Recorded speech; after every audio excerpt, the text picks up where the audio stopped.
young and pretty, lost and nowhere to be found. Lee Porter, a 19-year-old Colorado waif of a woman who simply vanished in June of 2014. She was small, but she was feisty. Police launch a massive search in the Denver suburbs. They're still looking for Lee Porter. Friends and family are desperately searching for Lee Porter. And now, more than 2 years later, Lee still not found. Her mother, Renee Jackson, follows her own leads, tramping through the winding, dusty trails of central Colorado with search dogs, ignoring warnings. Keep out, private road. It may be your last earthly move. Okay, go find. Good boy. Why come now? Obviously, the police aren't searching for her. Because my mama heart I can't accept the fact that I don't know where my daughter is. I can't live with that. Renee, Wendy Kessinger of Canine Forensics, and her dogs are searching here on Deer Mountain. It looks almost a little needle in a haystack. In Cotopaxi, Colorado, population 47. It's claim to fame whitewater rafting through one of Colorado's deepest canyons, Royal Gorge. Cotopaxi's really in the middle of nowhere. It's 3 hours from Denver. It's a mountain town. People live far away from each other. There's barely a stoplight, and the main hangout is a general store, which is also a gas station, and it's also the only restaurant in town. It's also where the vivacious teenager grew up, a future as bright as her personality. She was an amazing young woman, kind of a joker. She loved her brother like crazy. She was very social. She had lots of friends. Among those friends, high school BF Mallory Nixon. She was very outgoing, very bubbly. You know, she could have met someone 5 seconds ago and she'd already feel like their best friend.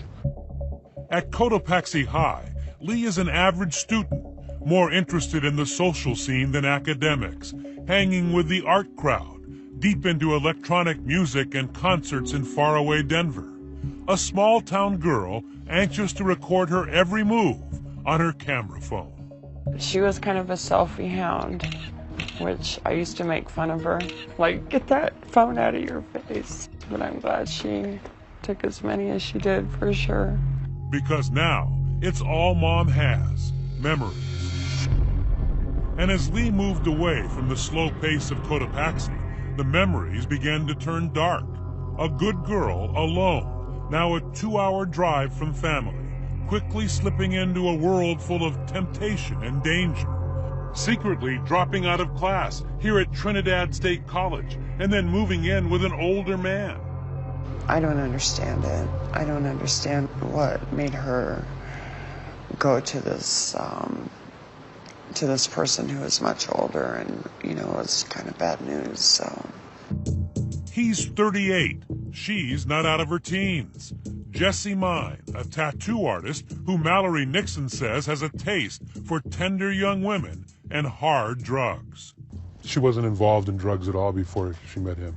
Not before she met him, no. And then how bad did it get? It got bad right away. We were going to a concert together, and as we were driving up to Denver, she said, I did heroin for the first time, and I am hooked on it. What did that say to you? It broke my heart. It really did. While all this is happening, Lee's heart is broken too, by another man, a man she's closer to than any boyfriend, her older brother, Max. She was basically like my best friend. We did everything together, listened to the same music, did the same things, fought like brother and sister all the time, and we were really close. We were able to go to each other and talk to each other about everything. But when Lee needed her brother most, just as she's meeting the older man, Max, not expecting the downward spiral to come, moves to California to open his own business. She got really depressed, and then she met Jesse. He's a 38-year-old guy. So she was attracted to this older man? Yes, but he lied about his age at first, and then later, after they clicked, then told her. Was there a certain vulnerability about your sister that perhaps allowed this to happen? She lets people in really easily, so if you show any affection or care, she'll most likely open her arms up to you. Lee Porter knew her life had taken a turn for the worse, desperately looking for a course correction. Her friend Mallory says in the days before Lee went missing, she was struggling to kick a heroin habit, attending Narcotics Anonymous. She said she wants help, but she doesn't know what to do. She doesn't know who to go to because she didn't want to leave Jesse. Was she getting out of it, do you think? Oh, she definitely was. The day before she went missing, I saw her down in Pueblo, and she had been off of it for 3 days. The trouble in Lee's life is about to get worse. Jesse breaks up with her, packs his truck, and moves east, leaving Lee with no place to live. She packs her car and heads north to Denver with no real plans. So Lee starts looking for help on social media, telling a Facebook friend, "I'm about to be homeless." And then, as her brother finds out, she just drops off the grid. I knew there was something wrong right away because I couldn't get a hold of her. It was just days of calling back and calling my mom, told her there's something wrong. The family goes to police, who immediately turned to boyfriend Jesse. His trip to the East Coast cut short by a summons to the interrogation room. Can you tell me what your relationship is with Thea? For 90 minutes, police hammer Jesse, and he admits to some rough times. It's like the biggest fight we ever had. When you guys arguing or you guys Screaming, not hitting each other, just screaming at each other. We would fight about cheating on each other. The matching piercings, body art, and heroin, not enough to keep teenager Lee Porter's passionate 6-month relationship with Jessie Mai, nearly twice her age, alive. And I fell in love with her, man. Fell for her hard. Police have some tough questions for Jesse, who tells them in the interrogation room that despite the breakup, he still had plans to marry Lee in the future. I told her when I left that if she got help, if she got clean, then I would love to come back and marry her. Jesse tells the cops he last saw Lee when they parted ways at this motel parking lot just outside Denver. He describes a dark scene, saying Lee was distraught and maybe thinking of taking her own life. She begged me not to leave. She talked about killing herself. She didn't have anything left to live for. He says he was heading to his parents in Maryland to get off drugs. She was off to Denver to crash at a friend's house. But right after they separate, Jesse says something weird and completely out of character happens. Lee, the girl who is always on her phone, suddenly stops texting him. So, that first night, I was worried, but not too super worried, thinking maybe she's just mad at me. And then the following day, when Max called me and said, "Yo, dude, where's my sister?" That's when I was like, something bad is happening. Bad because Jesse says Lee always takes Max's calls, no matter what. She would stop during sex to answer a phone call from her brother. Is that right? It was like that. It caused fights a few times. So they would communicate how often? Every day. Jesse appears cooperative in the interrogation, but admits Lee's family has their doubts about it. Max had convinced them all that I was not to be trusted. I was the devil. Back home in Cotopaxi, her mother, Renee, is running down another lead. It's a mom on a mission. Since Renee pays Lee's phone bill, she examines her daughter's call log and begins phoning every number on the list. This one number kept popping up over and over, and it was Christopher Wade, and I had never heard that name before. Christopher Wade, a tall and slender 23-year-old. He too is from Cotopaxi and went to high school with Lee, where he was a top student, but was often bullied and teased. He joined the military in an effort to toughen up. Now Wade is taking jiu-jitsu for self-defense. But talking to Christopher Wade only brings heartbreak for Renee when she learns he's been Lee's self-appointed accountability partner, a kind of sponsor to help her stay off drugs. That was the first time I heard that she had been on the drugs, was from Christopher. It seems Lee might finally have found a safe place. Christopher tells Renee Lee was with him at his apartment the night she disappeared, but that she left abruptly without explanation. He told me that she had gotten a notification on her phone late that night and left. Christopher Wade says he hasn't seen her since, but this is another man the cops need to talk to, paying him an immediate visit. Westminster Police Detective Matt Calhoun is in charge of the case. What does he tell you? They had been conversing back and forth, and he had offered to let her stay at his apartment for a couple of days to try and get her feet under her. Just concerned that Lee was suicidal. Did he seem like he was anxious to help, or? Yeah, he really was. He really wanted to help find Lee, and he's really concerned about her, and he wanted to do anything he can to help us. Just like Lee's boyfriend Jesse, Chris Wade is extremely helpful, full of detail and concern. After interviewing these guys, police aren't yet convinced Lee is a victim. It's possible she's just a runaway. We don't know what happened up to this point, and we can't prove that even a crime happened at that point. Wade even joins the search, pleading for her safe return online and on the local news. Tried texting her, tried calling her, left her some messages on Facebook, and haven't heard anything back from her.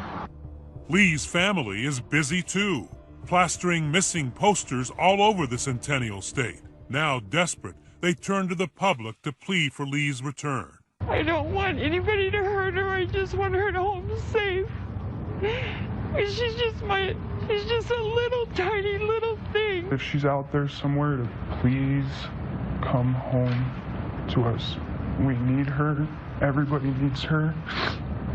Lee's brother Max is back from California and starting to stew, feeling like the authorities aren't keeping him in the loop. They wouldn't tell us anything throughout this whole thing. They were really vague. No sign of Lee and no leads, until lo and behold, Lee is spotted at a Boston market in line for some chicken. She's in shorts and flip-flops, seemingly unharmed or distressed, but with a mystery man buying her life. Right now, Westminster Police hoping you can help find this missing 19-year-old. Missing nearly a week. She hasn't been seen for her family hasn't heard from Lee Porter since Thursday. 7 long days since anyone has heard from Lee Porter. Last known whereabouts, this apartment complex, rented by an old high school classmate and Facebook friend, former military helicopter mechanic, 23-year-old Christopher Wade. Porter and Wade went to the same high school. Porter went to visit Wade at his Westminster apartment and then was never seen again. He seems touched about her disappearance on TV. I don't really have very many friends. Friends I do have, I'm very loyal to. So even losing one is a heavy blow for me. With Christopher's permission, police search his tiny 2-bedroom apartment where he lives with another Army vet, but it's less bachelor pad and more like female repellent. In the living room, video games and soda bottles scattered across the carpet. It's just filthy. There's 2-liter jugs of chew spit, clothes all over the floor, and dishes all over the floor. The kitchen, dried up food, half-eaten takeout, and not a sponge or soap in sight. It was hard to be in that apartment. It smelled pretty bad. But worst of all, Christopher's bedroom, a chaos of clutter. Clothes, coupons, computers, and camouflage cover the floor. It was just in disarray. Twin mattress on the floor with no sheets and then no pillowcase. But amid all the disorder, a key discovery. Glistening through the messy melange, a blade. Now the cops are more than curious, and Christopher has some explaining to do. You can see the little bleach spots on it. It was alongside his bed. He claimed that he cut his hand about a week and a half earlier, and he explained that's why he bleached his knife. So that's when we actually asked him to come in for a formal interview at the police department. Here at headquarters, Detective Calhoun calls for backup, bringing in the grizzled veteran homicide investigator Mike Lynch to get first crack at the would-be cop with a stinky apartment and a story that's beginning to smell just as bad. We move to interrogation room number 2. This is the interrogation room where you got to speak to Christopher Wade. We always put the subject that we're talking to on this side of the table, and then there's 2 cameras, one there and one there. We're forcing you to talk to us. You are going to be free to leave when we're done here. He was a person of interest and possibly being considered only because he was the last person that had been with her.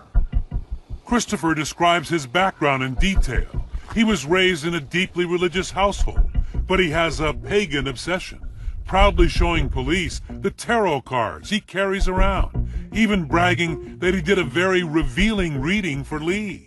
The first thing that popped out to me was the combination of the High Priestess and the Ace of Wands. Usually the two of those together will indicate either pregnancy. So you actually asked her about being pregnant? She told me that she had missed her period. The conversation then turns to what exactly was the relationship between the two of them. Christopher insists it was totally platonic. He was her sponsor, he says, nothing more. I liked her, and don't get me wrong, she is a beautiful young woman, but in no way did I make any advances on her whatsoever. Even in the interrogation room, Wade is still helpful. He volunteers information, even points to this Facebook message she sent him. She had just gotten out of a bad relationship, and she wasn't looking for a relationship or anything like that. And I told her straight up, that's fine by me. You'll be the one making the advances, not me. And sure enough, according to Christopher, at his apartment that night, the pretty 19-year-old went after the 23-year-old geek. We were just getting ready to get back into the video game, then she leaned in and kissed me, and I kissed back. What did you think of that? A little unusual and a little odd because Mr. Wade was a little bit of an unusual person himself. And it kind of caught us by surprise that she would want to have sex with him. Unsure of what to make of the story, Detective Lynch begins to question Christopher about something conspicuously absent from his apartment. The sheets on his bed. You didn't get rid of the sheets? No. Intentionally get rid of the sheets because maybe there were blood on them? No, sir. It seems inconsistent, though, based on the condition of your apartment, that you would be all of a sudden in the middle of a sexual experience taking your sheets and taking them off the bed. It was afterwards. Even afterwards, yeah, it just seems kind of bizarre. The worst thing you could do is lie to us. All right, yeah, I did get rid of them. Christopher cracks like a 3-minute egg, backpedaling under pressure. He tells his interrogators when Lee's mom called him that first night saying she's missing, he panicked and trashed the sheets that had both their DNA on them. But Detective Lynch is beginning to think there was more than sex going on in that bedroom. We started turning the heat up, and I asked him, where's the body at? I says, is that body out there with the cell phone? Did you kill Leah Porter? Am I being accused of something? What do you think? It sounds to me like yes. And I maintain my innocence, but I would like a lawyer. Our interview now has to cease. I'm convinced he killed her. We have to let him walk out of here because we don't have the evidence to hold him in. Christopher is free, but don't forget he shares that apartment with a roommate who was home much of that night. What's your name? Jesse Williams. Jesse Williams. We suspect something's happened to this young lady. Now, before you say anything to me, I want you to think long and hard about this. Williams is in the hot seat for 3 hours. He tells authorities when he came home, Christopher had a tie around his bedroom doorknob. That's code for a girl in his room. Did you ever hear anything? I heard the door open and close, that's about it. Like they would want to use the bathroom or something. So any time did you ever see this woman? No, I did not. But he did see something curious while trying to sleep on the living room couch, such as it is. Around 3 in the morning, he watches as Christopher takes something outside. I'm just transferring stuff that was in my old car to the new car. That's all he said. He went back to his room, and I assumed he went to sleep. I maintain my innocence, but I would like a lawyer. 23-year-old Christopher Wade, with his button-down shirt and goatee, looks like a geeky college student, not the prime suspect in the disappearance of a teenager. And so we have Chris under 24-hour surveillance. The detectives conclude that Jesse the boyfriend and Jesse the roommate are witnesses and not suspects. They let them go. And they get a search warrant for Christopher's apartment. Our criminalist was able to do examinations for blood on like the bathroom. She sprayed the sinks and then the shower. And we were able to actually see a t-shirt had a blood stain on the upper sleeve. And then police hit pay dirt. when they find buried in the mess on the floor this receipt from 7-Eleven. It's for bleach and rubber gloves. Thank heaven for 7-Eleven, stocked as they all are with Slim Jims, Slurpees, and security cameras. Here you'll just see Chris Wade coming from his apartment by the bleach and gloves. Looks like it's about 11:54 in the morning. Watch as inside the store, he's no housekeeper, but grabs the bleach. Then after speaking with the clerk, rubber gloves, before heading back to his mess of an apartment.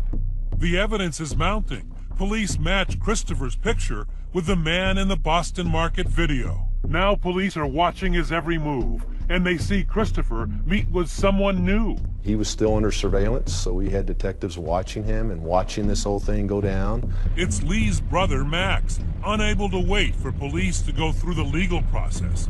He's setting a trap of his own, luring Christopher to this idyllic setting under a gazebo of all things, with friendly text messages like these. I don't think you did anything, but other people do. Hope you're holding up with work and all, friend. I'll let people know to stop harassing you. And were you acting sympathetic at that point? Yeah, totally. Like, I totally just told him what he wanted to hear. But it's all a ruse to bait Christopher into talking. Max brings along a friend, and Christopher brings his obsession, those tarot cards. He says he wants to do a reading to help find Lee. Max and his buddy Eric Fay show me the gazebo where they all sat and talked. Where is he sitting, and where are you guys sitting? Chris was sitting about right here, and we were all sitting on this side. Max is getting impatient while Chris rambles on about those cards. Again, I'm seeing no intention of physical harm towards Lee in this. And then, in a genius move, Max secretly records the conversation on his phone. 2020 has obtained the actual audio. Chris, look at me right in my eyes. Dude, where is she? I do not know. And then it went back and forth like 10, 20 times. I know, no, you, no, I don't. You know, no, I don't. Where is she right now? I do not know. You know what happened. Look, okay. You need to tell us right now, dude. I need my sister back, dude. I'm gonna kill myself without my sister. Chris. Yeah, I know. Where is she? And eventually he cracked. Look.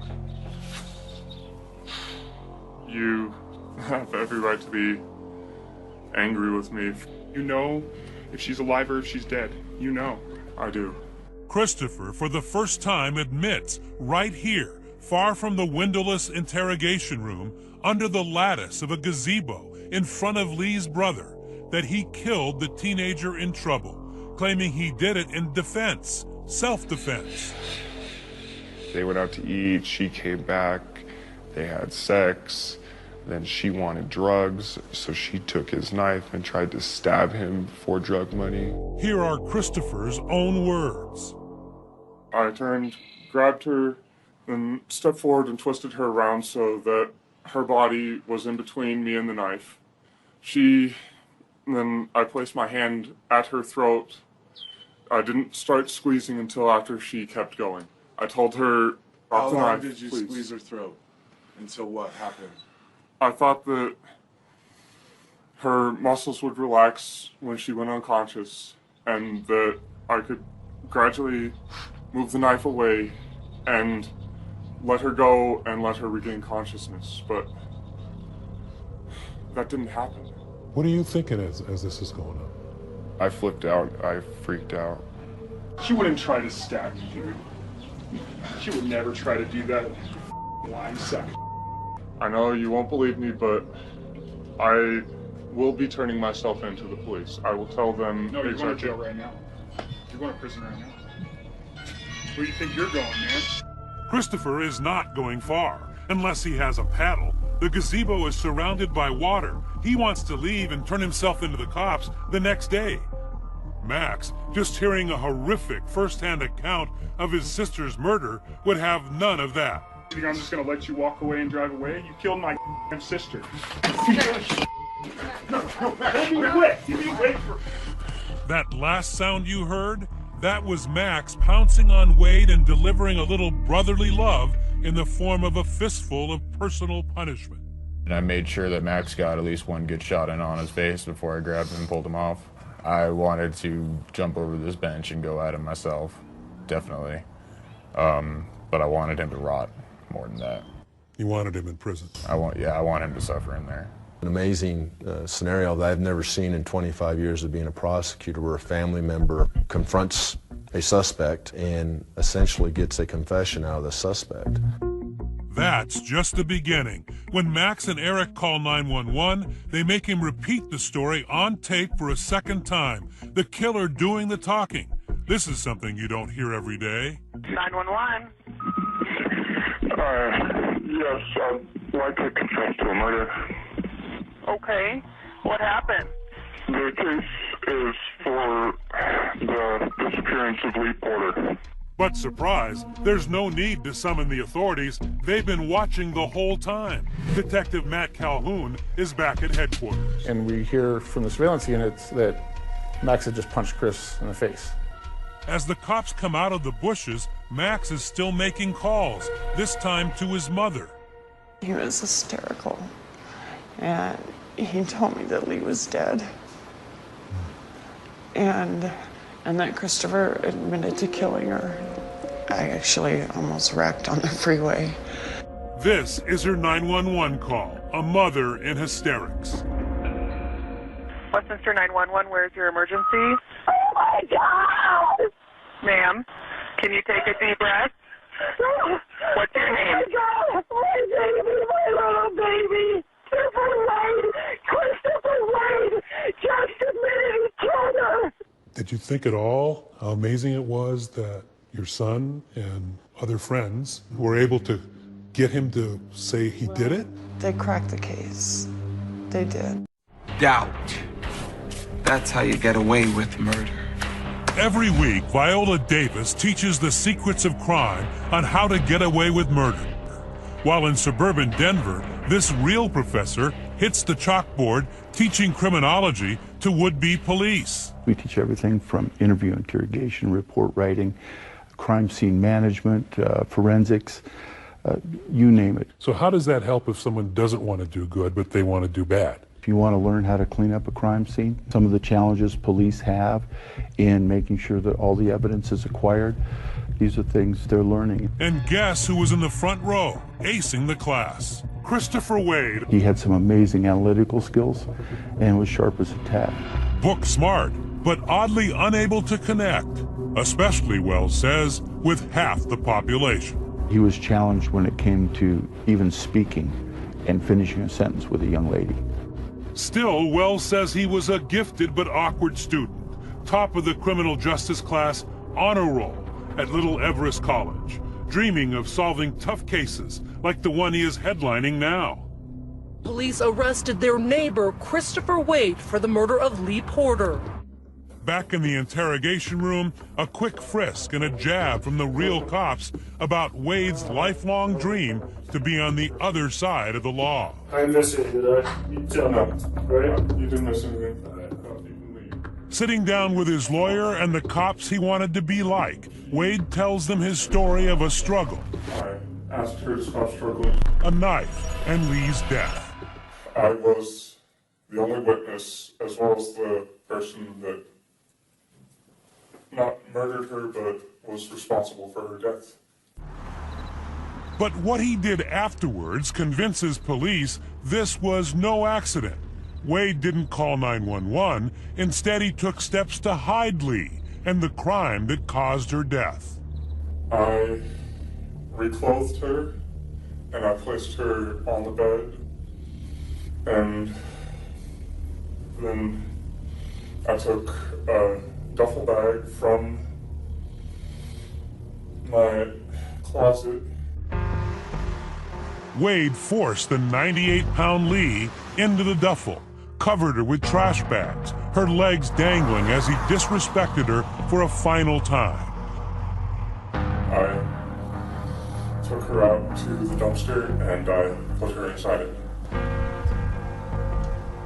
Leaving little doubt in the 2-hour confession, his third in one day, police lock him up. You're going to be taken into custody. I understand.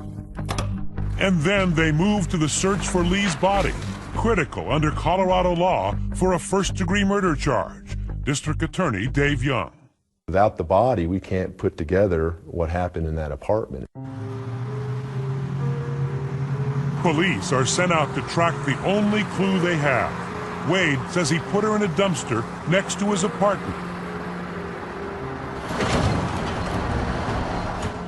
Lee's mother took us to it. He says he put her body in this dumpster right here. This awful blue dumpster has become the emotional center of the case for Mother Renee. I do have a pull to this place whenever we've conducted searches in this area. I have to come here first because this was the last place my daughter was. Detectives track the trash, find the huge landfill near the Denver airport, very close to the location where Lee's phone last pinged. 40 days of searching, 40 days of hope, 40 days of going, you know, every day hoping that you're going to find a bag with a body. It's pretty depressing. We don't have the body, so maybe we missed it. You wanted the body. Absolutely. We need the body. The 40-day search was not a total bust.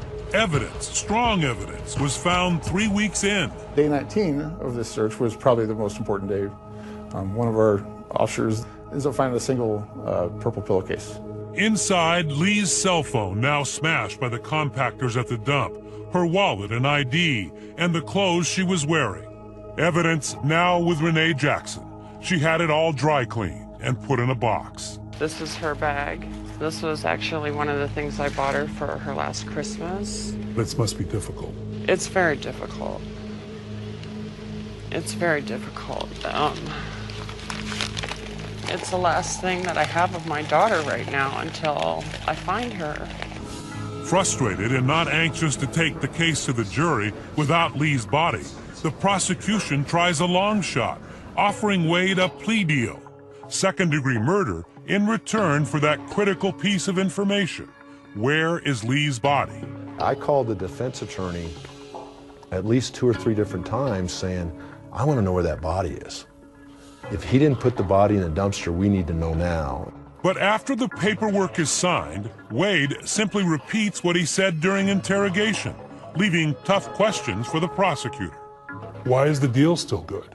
Why not throw the deal out the window and say, we didn't get the body? We could not go to a judge and say, we can prove that this man's lying to us. We want you to reject this plea bargain.